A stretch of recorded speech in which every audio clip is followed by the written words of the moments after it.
So after hearing all about it, you finally decided to invest in a short-term rental.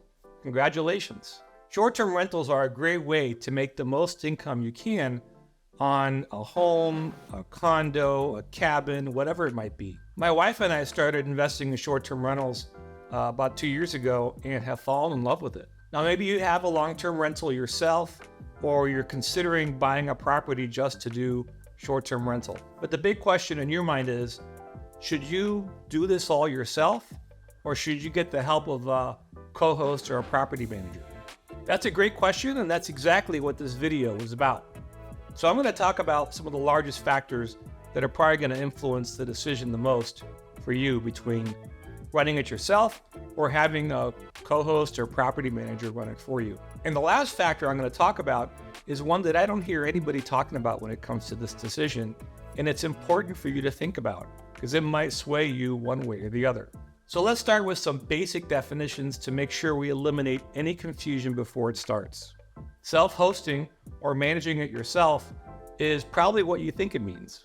You yourself manage everything from selecting the property to making the purchase, to getting it designed, getting it furnished, getting it listed, and running the property. This is exactly how my wife and I got started, and we continue to run our first property today. It certainly was not easy, but we learned a ton in the process. Now, on the other end of the spectrum is something known as a property manager, and they take complete control of your property. They do all the work, like setting up the property and running it for you, but they're the ones that collect the money directly from the guests. They then, in turn, send you a check every month after they take out their fee, and for you, it's great. It's like passive income. You just get a check every month, and they're running the whole property for you. A co-host is a little different than a property manager, at least in my definition, in that a co-host does a lot of the same work a property manager does, but a co-host does not collect the money. The money instead goes directly to you as the owner of that property. Then the co-host will invoice you as the owner for their fee for doing all the work behind the scenes. My wife and I recently started offering our services as co-hosts because we've learned so much over these years, and we're certain that we can help other potential owners. Now, there's definitely some gray area between what a property manager does and a co-host does, but overall, what I said to you is accurate. So now that we have these definitions out of the way, let's start talking about what's the right decision for you. I'm going to discuss a few factors that I think play the biggest role in making this decision. The first factor is time. I often say on this channel that short-term rental investing is not so much real estate investing, it's a lot more like running a small business. It's a night and day difference between long-term rentals and short-term rentals, and we know this because we have both in our family, and the difference couldn't be bigger. So because of this added activity and everything that goes on with a short-term rental, it takes time to do it right. If you and your husband, wife, or partner have some time on your hands, or you can set aside time to work on this, then you can certainly do it yourself, especially if you're a detail-oriented person and kind of a control freak like I am. The biggest time investment with all this is in the beginning because it takes a substantial amount of time to do everything from purchasing the property all the way to listing it, getting the design right, getting the furnishings, installing everything, making sure everything looks right, setting up the right contractors to work on the property. That just takes time to do. Now, once it's running, it does take less time overall, but it still takes time, and it's time that's required to make it run well. Guest interactions, managing cleaners, managing other contractors, knowing the market. These are all things that you're going to need to do as a host that self-manages their property. And if you do go this route, just know that you will need to be on call 24/7 because emergencies will happen. Now, thankfully, it doesn't happen that often, but my wife and I are ready at really any moment to be able to respond to any urgent requests that we might get. We also need to think about this when we go on vacation and when we're away. We need to be able to be reachable by our guests because things happen. So you just need to know this going into it. Now, if you're very limited on time, say you're a very busy professional then doing this on your own is probably going to be out of the question. In that case, you should probably get a co-host or a property manager to help. They can not only take over all of the time-consuming work, but they also bring something else, which is the next point I'm going to bring up. The second factor is experience. Being successful as a short-term rental owner requires knowledge and skill. It wasn't so long ago on Airbnb and VRBO where you could put any old house on the platform and furnish it and make some pretty good income. Things aren't like that today in most parts of the country.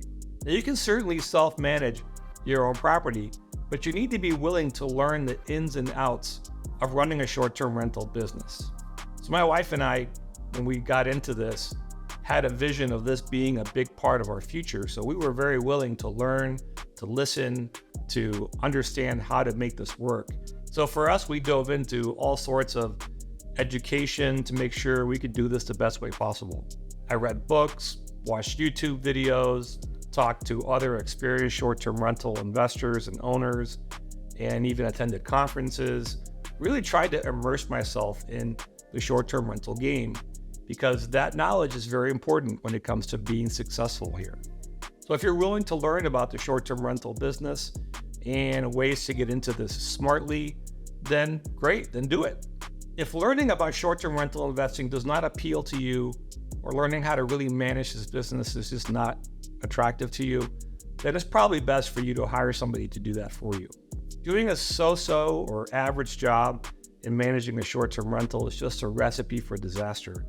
And a co-host or property manager will know a lot and bring a lot of experience to be able to make sure you're maximizing the opportunity. And a good one will probably make you more revenue than what you could on your own doing it by yourself. And as with many things, the level of quality of providers really varies in this space. So it's important to pick a very good one. Hey, real quick, are you liking this video? Please click the like button so YouTube knows that this is quality content and will share it with more immigrant investors. Now, back to the video. Number 3 is tax strategy. What does tax strategy have to do with whether or not I manage my own short-term rental? Well, this may or may not pertain to you, but it's something that I've talked about quite a bit on this channel, so I wanted to make sure to address it. Now, a great tax strategy that I've talked about in this channel is known as the short-term rental loophole. It's not really a loophole per se, but it's something that the IRS allows you to do, is to take losses from your real estate investment with the short-term rental, which are usually considered passive losses, and you can apply those losses to your active income or your W-2, which is huge for those of you that make a lot of money in your job. If you have no idea what I'm talking about, then click up here to watch a video that describes how this works. Now, don't get me wrong, you can still get a lot of tax benefits from owning short-term rental real estate without using the short-term rental tax loophole, because you could apply those losses to your income on your property, and that's totally legitimate, and that works great, regardless of what you do. But if part of your strategy is to use the depreciation to offset your active income, then you must self-manage. That's because the IRS wants to make sure that you are actively putting your own time and your own energy to make this investment work. Now, I'm not a CPA, but I've learned quite a bit about this, and I've applied it myself in my own situation. So I encourage you to reach out to a CPA that understands real estate to get their view on how it could apply to you. So an obvious question here is, how much do co-hosts and property managers charge? The way it usually works that I've seen is that they charge a percentage of the gross or overall revenue of the property. And there's a wide range. I mean, I've heard anywhere from 10% to 30% of total revenue based on a whole number of factors. Now, that's a large portion of your income that a co-host or property manager would take, but it really depends on your goals and your strategy as to whether or not that's the right approach for you. If you have the time and are willing to learn the ropes on how to really run a successful short-term rental business, then you can keep all the money and host it yourself. But if you don't have the time or maybe you don't have the interest in learning about this, then hiring a co-host property manager is probably a good idea, because while it will reduce your income overall, it's pretty much completely passive for you.